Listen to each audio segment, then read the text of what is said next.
You get a big old air. Or you just have a chunk that would fall off. So that's an example. Can this be described mathematically? I mean, Yeah, it's on a computer. it's on the computers.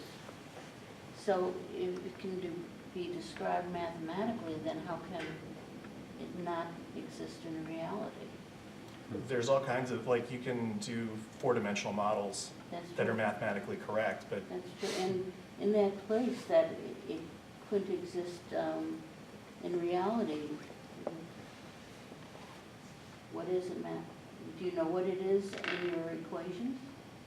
well, I know what's happening is there are splines that are describing the surface. I'm sorry, spline? A spline is like it's basically a vector path that's described mathematically. Okay, you've gone beyond my. It's a line. It's a line. It's a line. Well, basically, it's a line that's crossing over itself. And it's like if you had a sheet of paper, you can't just suddenly pull the paper through itself. The surface can't go through itself. Oh, damn, okay. Maybe you could do it in fourth-dimensional space-time, or like in fourth-dimensional space. You go for it. I got other things to worry about. I got a mortgage to pay. I'm going to bring it back to Harry.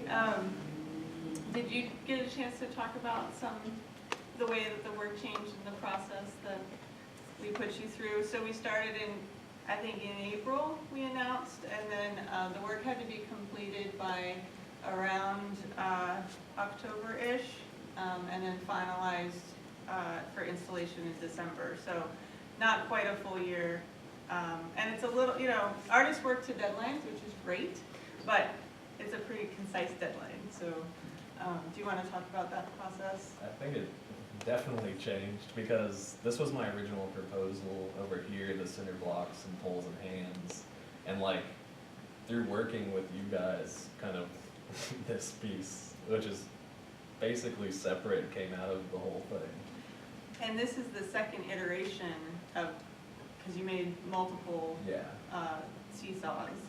So, I mean, yeah, at the beginning, I started making something else, and I didn't have necessarily the skill yet, but I was working on another project, and I was working with welders, and I learned, and eventually I got to this point through that start and end of the call.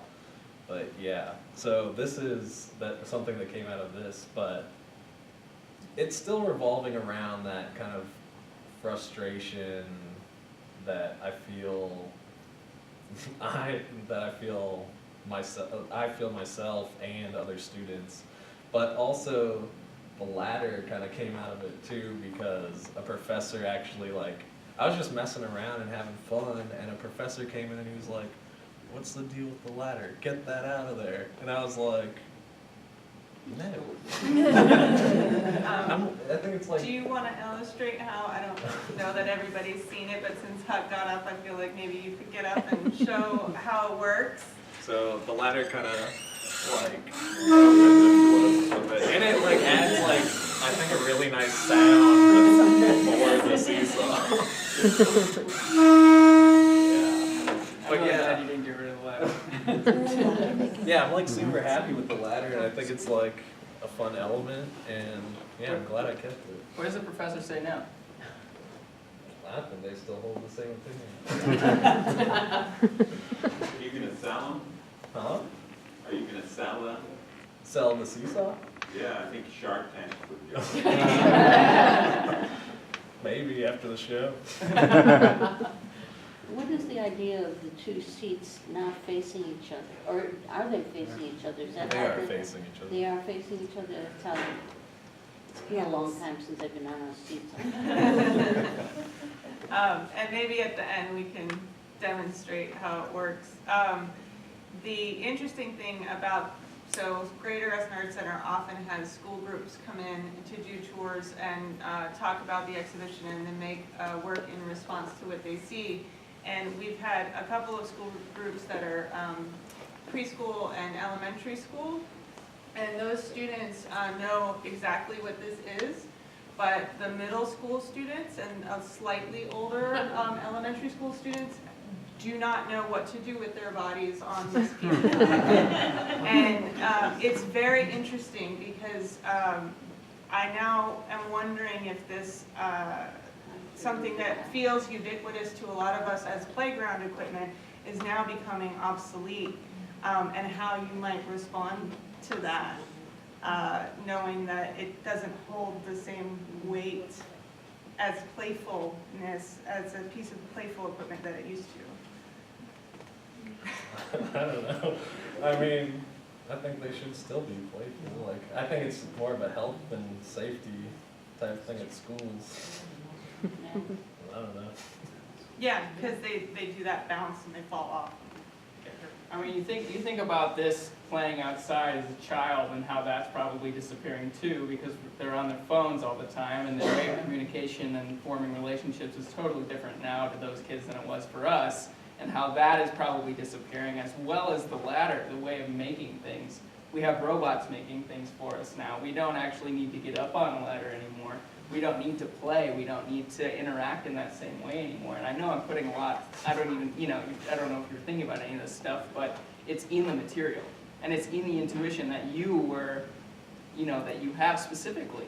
And it will be interesting to see how you kind of like keep playing with those ideas. Your combination is brilliant. I mean, it really is, and I can see why the kids coming in here, some of them wouldn't understand it at all. The ladder would throw off so much.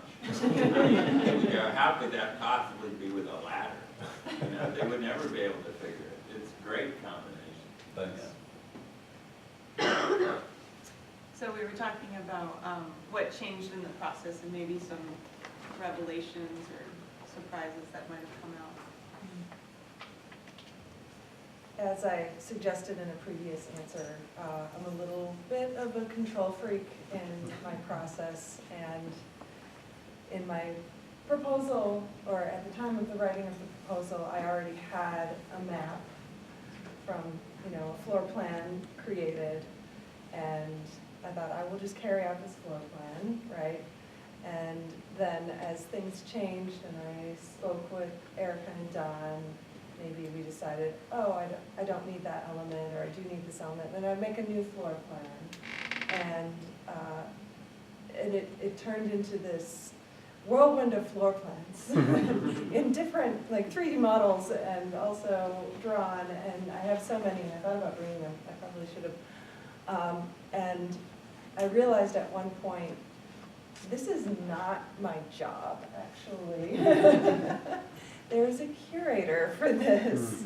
And I was getting a little bit caught up in the idea of installation, because I haven't really done installation much before, a little bit, but maybe not in as formal of a context as Grace, more like public art type installations where I would be in charge of all of it. So working in a gallery in installation format, I had to realize where my job ended, where your job began, and to allow that to happen once the work was in the space. And so what we see here with the cluster of the pedestals in the middle of the space and all of the light boxes in the back of the room is completely different from any of the floor plans I made, any of the models that I drew. And it probably couldn't be any better in this space. So that was, and that's just kind of summarizing all of the different, there are many, many things that change, but it would take quite a while to describe all of those. I'm still wondering how it would look with black walls, so if any of you guys have opinions about that, it's not you guys in there. Okay. Well, I kind of think it was like a two phases. There was phase one, which was the performance action series. That was the first phase. And there were changes at that phase. What I had proposed, while it was larger than what inspired the project to begin with, like that small series of performance actions and around the tidal basin in DC, I think my proposal was, oh, I'll do some performance actions in DC, Baltimore, and Virginia, or Maryland and Virginia, so 3 states. And so, that increases the scale a little bit. What ended up happening was that I was fortunate to get some additional funding to accompany the honorarium that Grace provided us with.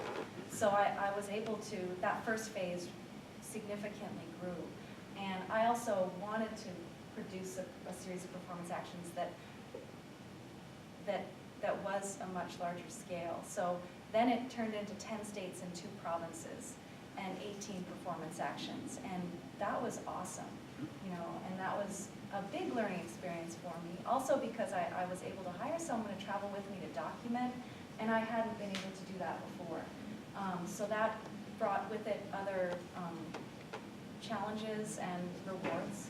And so there were a number of changes and surprises, and I feel fortunate to have had that opportunity.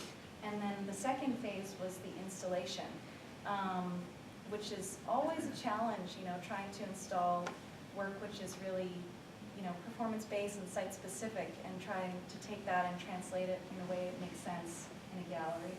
And just kind of grappling with the scale of 18, you know, performance actions, and kind of trying to represent that in this space.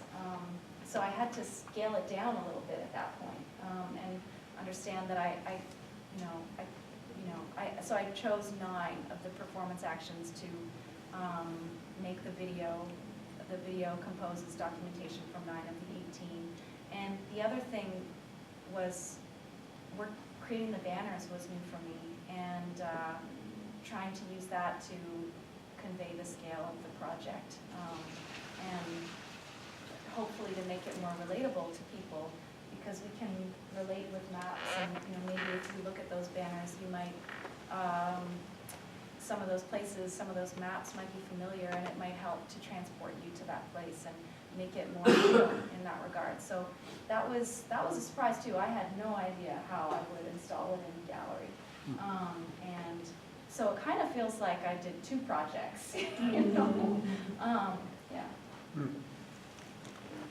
How rushed were you? Like, at what point did it come together? Oh, at the very end. I was working until the very end. It was a busy fall. There was a lot of editing. I had like over 20 hours of video and 2,000 photos, which aren't represented in this at all. And yeah, and you know, of course, doing some test prints with the banners, and I made a little model. I like to be very involved and hands-on in every aspect of my work. I'm sure the gallery staff here can attest to how I wouldn't say nitpicky, but I do like, so I made a model, and I tested out different ways that things could be organized, and no, I worked up as much time as they gave us to install. I used it, I took advantage of it. And you also have 2 jobs, and you travel quite extensively. So time is kind of making fools of us here, but I want to make sure that we talk about Monroe's work, which is a secret space in the corner of the gallery, and maybe the most subtle. And so I do want to have you share your experience with the process. Originally, it was a plastic sheet, so it turned into a rock. I was really curious and interested in the movement and the sound and the feeling of plastic move in the wind, and kind of the wave that happens when you have a large sheet of painter's plastic and you like do that. Oh, wow. I don't know, there's something really beautiful about it. And so I wanted to capture that and bring it into the gallery. So I had bought these things called Mechaduinos, which are Arduinos combined with a servo motor, which has an acceleration component to it, and you can work with these motors in ways that you can accelerate things really fast, but then decelerate slowly. So you can get this motion of a wave by attaching these motors to the corners of the sheet and lifting it up and down and getting that motion. Didn't feel right. And it wasn't the feeling that I was going for when I saw it in space, when I saw it come to life. And so I went to the spot that, I don't know, it was in this early fall / summer that we were working on this stuff, and I would bike to my studio, which is along the Anacostia River, and the Anacostia is like this hub of tranquility among like the urban environment, right? Like the built environment, full of noise and like stress and everything, like car rumbles and all that stuff. And so biking through this area, meandering across and up and over the path that goes around the Anacostia, if you just stop and you listen, you see like not only people enjoying the nature and the gifts of that river, but also like I saw a fox one time. I've seen so many deer. I've seen like turtles, a lot of birds. The sound is really nice. And even though that river is really polluted, it's really sad. And I think it actually is funny now that I'm actually thinking about it to use a plastic sheet. There's a lot of plastic in that river, a lot of the human-made detritus. I guess it is linked. Lost my train of thought. So yeah, going across that river, I made sure to just stop and try and feel what that feels like. And there's a silence of the mind that happens, and so that's where, and with the help of food over there, I'm sure he remembers.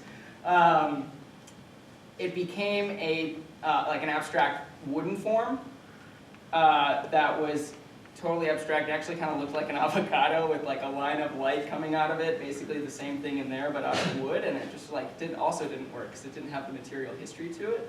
And so Foon was like, you should just go to the river, get a rock. And so I went to the river and like spent like an hour trying to decide which rock was right. And the river told me. Do you have pictures of the other rocks? No, they're Totally still like a there. documentary thing. Like you should have like runner-up #1. I will do that. Geniality. But yeah, like the rocks that didn't want to leave the river were way too heavy, and they were the same thing. But like the ones that like I chose had to be in the river. They couldn't be on the bank, so I had to like wade in this cold river and get. I mean, the bottom of the river is not very. I don't think very sanitary, and I feel bad. But I think that's like a 120-pound stone. So just like wading through the river carrying this thing was a lot of work, and got really muddy, and then I had to go to school. And you said it's not just one. Yeah, so there's two actually, and then I split. They were like very closely in half, or they were very flat, kind of on one side of the rock, and I just kind of looked for these rocks that fit together like really nicely, and then I worked the surface of the interior so it's flat and it creates that line. I mean, there's a lot that I could keep going on about, but I don't need to. Just yeah, it changed. It was a piece of plastic, then a piece of wood, then rock. Change. Yeah, yeah. Making is a way of thinking and a way of knowing, and it's a way to capture your intuitive thoughts, which aren't really explicable, or at least in my opinion. Like you can't explain a lot of things, but it doesn't mean it's not valid. So working through making helped me arrive here. Nice. So I'd like to maybe open up to questions or thoughts or reflections. If anybody would like to share. This is a pretty special gift from the artists, and thank you for your time, and please don't be shy. Well, I'll kick it off. Okay. I'm increasingly interested, having done this now for 5 years as the board chair, and my thought process has evolved on this intersection of politics and art. And increasingly, Lily and I, and by the way, I should give a shout out to our executive director and curator, Lily Siegel, who can't be here today. She had to fly out on an emergency to go tend to her father, who's not well, is ill in California. So she sends her regards, and we're all sending good thoughts to her. So thank you, Lily, who's been an incredible leader for this institution the last 2 years. But she and I talk about this idea that I think of us increasingly less as an art center and more as a center for expression. And I wonder, in this world where politics and art are so suffused, I guess, are you thinking about messaging when you're doing your art? Is that important to you? I mean, in some pieces, it's pretty clear, right? When we think about 6-foot sea level increases, I think the messaging becomes pretty overt. I think in other of these pieces, if I think about James' stuff, it's, at least to me, less overt. Is messaging important to all of you as artists? Is that part of your process? And do you care if people get it? It's funny that you should say that my work is quite overt in that regard, because that's something I'm actually kind of hypersensitive toward. This piece, I think it can be regarded as a political gesture, but my practice in general, I think of my work as a platform for communication. And I don't really want to tell anyone what to think about anything. That's really at the core of my practice. And that comes back, I did my undergrad in international development and experimental theater. And in studying development, I found that even the most grassroots development initiatives were driven by Western values. And I saw it as it was another form of colonization that was happening, the colonization of the minds. And so I asked myself, what is development? And I came to a personal conclusion that communication is development. And so I kind of decided at that point that I would pursue experimental performance as a means to communicate. But I realized that I'm really only developing myself. I mean, it might sound pretty selfish, but I do look at it that way.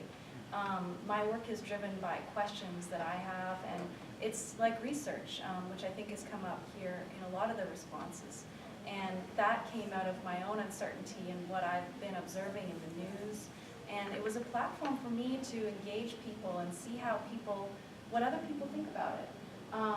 And so I realized that it might seem like I'm saying, you know, climate change is happening, climate change is bad, but that's actually not what I'm saying. I'm saying, I'm reading that, you know, there's a lot of extreme weather events happening. What's your experiences? I've done some research that reports that, you know, these areas could be flooded, and what's your experiences? So it permitted me a platform to have conversations with people and to conduct that research. Yeah, it's hard not, like I realize that it is often understood to be political, and that's something that I struggle with personally. Well, is political in line with the critical? Well, that's a good question. I think when one takes in terms of like having a message that you want to convey, I would say that it is critical in that respect. When it's a question and it's like more of a platform for communication, I think it's communication. Yeah, and I think maybe political and critical oftentimes get mixed into the same thing, but they're not necessarily, you know, this one thing. Mm-hmm. To be political is also to be critical, but you don't need to be political to be critical, if that makes any sense. I don't know, maybe I'm just getting into a philosophy of criticality, but yeah, I feel like your work is being really critical and asking the question. I think right? my response to that would be actually that's maybe your response to the work, and it more than anything else just points out what that situation means to you. It means that you're critical of the fact that the sea level is rising and these places are at risk. Mm-hmm. I'm not being critical of it. I'm just having conversation. So, yeah. I can identify with that. It was kind of funny, back at the last event, Don and I were talking about whether I was a vegetarian, and then he said, oh no, you're not a vegetarian, you just don't eat sugar. I'm like, I eat sugar. And I suppose that comes across that I'm criticizing this food stuff, and yeah, there are a lot of problems with it, but at the same time, it's just interesting to me, and I think the facts about it are interesting, and I want to share them. And so, you know, answering your question, yeah, I think it is about messaging for me. I think I'm trying to tell a story. Maybe you're trying to tell a different kind of story too. And I look to history for those stories because in some ways it's a little bit easier to process the past. You have obviously more perspective looking at past stories as opposed to the now, and the present time is always the most difficult element of each project I do? How do I address what's happening in today's chapter or the recent histories chapter? Because I like to get that in there also, and that's where I start to worry about, am I gonna start offending people? You know, and then have to turn off that part of my brain that's like, yeah, okay, so some people will be offended, that's fine. Also, so far, I don't think I've offended anybody. But, you know, after the show, come tell me how you're Come feeling. tell me. We'll have therapy sessions. Yeah. Safe spaces. I'm going to talk something about this during my talk. Oh, are you? So, Interesting. Well, I'm especially interested in James's response, if we have time. Right? So, I don't know if I've got a response exactly. There are a bunch of things that sort of come to mind. There's a great Howard Zinn book on, I can't remember what the title is, but it's Artist Responsibility to the Political Scene. You know, my work is not, politics is not an impulse in my work. You know, if I want to be political, I go vote. If I want to say something explicitly to an audience, I figure out what's the best channel for that audience and then get the message to them through that channel. For me, my artistic practice is something else, and it's really, it maybe speaks more to that idea of, you know, there's a thought process that doesn't make sense and it's not, you can't articulate it, but going through the physical motions of doing it is a kind of thinking, and that's how my work is. But all art has a political dimension, whether or not the artist is, you know, that is their intention. There is a dimension. You can look at art through that filter. You know, probably the most influential political artist of the 20th century was Elvis. He ushered in the sexual revolution. I don't think that was his intention, but that's, like, that was the embodiment of a very significant social and political shift. So yeah, I don't think art is beholden to nothing. As an artist, all I'm beholden to is what is my enthusiasm in the morning getting out of bed and go do it. And so far it hasn't been protesting Trump. I do that in other ways, you know, much more explicitly. Dave Hickey did a great talk at the Hirshhorn years ago. He said, you know, basically it's similar to the Elvis thing, like Andy Warhol was as political as you could get. Politics is about what people want. Andy Warhol wanted Marilyn Monroe over his couch. You know, so I think that's all I can say about politics and art. and electric chairs. And I'm Car not, you know, crashes. that's not to say, I'm not saying like artists should not be political, or that, you know, that is an invalid inspiration or impulse out of which art can come. It just doesn't happen to be my passion. Well, part of it is getting back to politics, criticality. I mean, the word I was trying to morph to was messaging, though.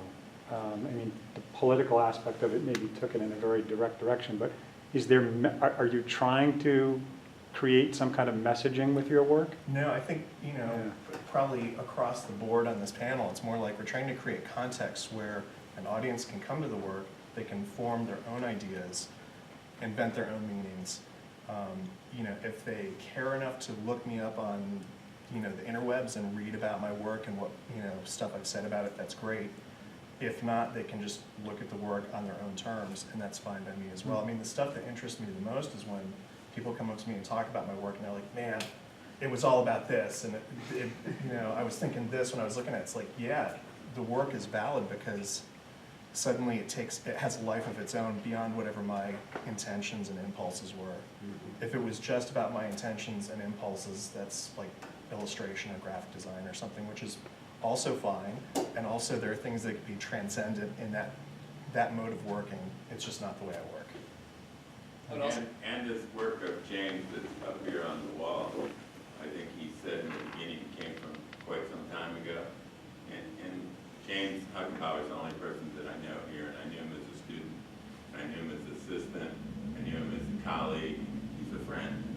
Okay, and like, seeing this work up here on the wall is like, you're not even getting a flash of James Huckenbauer.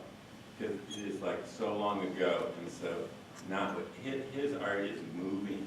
James is making programs that, like, I've been an artist my whole life. I've been a professor my whole life. I love art, and he's making stuff that any artist, and I can't believe that he's not making billions of dollars.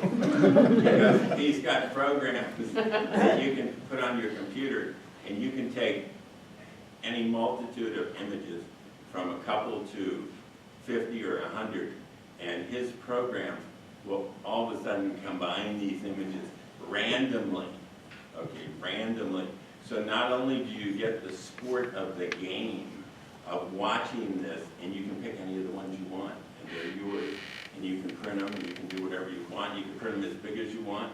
I mean, it's unbelievable. But all the stuff that he's been doing, even if you go see his shows, his art is moving. It's like, it's not this. So it's like, Not some of anymore. the, and it's probably like it with all the artists that are up here on the wall. There's a specific moment, you know, you're getting a flash of just a second of their brain, you know, and it's not them. But for James in particular, it's so not what's happening in his brain or what he's making. But I think it's like artists in the art world, and even, you know, as time goes on and as things change more and everything even becomes massively more creative than it ever was before, that it's just, we're at a point where, man, you really got to see what's happening in all directions to be able to understand any of it. Does anybody else have a question or thought to contribute? I think the tiny hands are hilarious. I think the level of whimsy is at the appropriate level, which is 100%. I really enjoy those a lot. I think Simpsons color too. I was actually wondering if you could describe where that came from, because that's one of the things that didn't get talked about very Yeah. much. It's kind of passive aggressive a little bit. Like, I did a show at VCU, and there were, I think, 6 flights of stairs or something, and the majority of the students that were involved in the show didn't want to make anything that was like bigger than like a football, or like they didn't want to go all out because the staircase, and there was no elevator. So what I did, I made like these 90-pound bases, and I like hauled them up the stairs, and I was like, oh, I'll show you, kind of, and then I kind of topped them with these stupid little hands, kind of like, all this work for just like little jiggly thing. Yeah, so I guess that's it. It's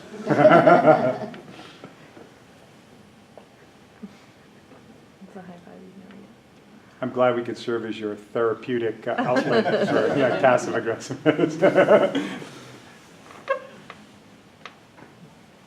else?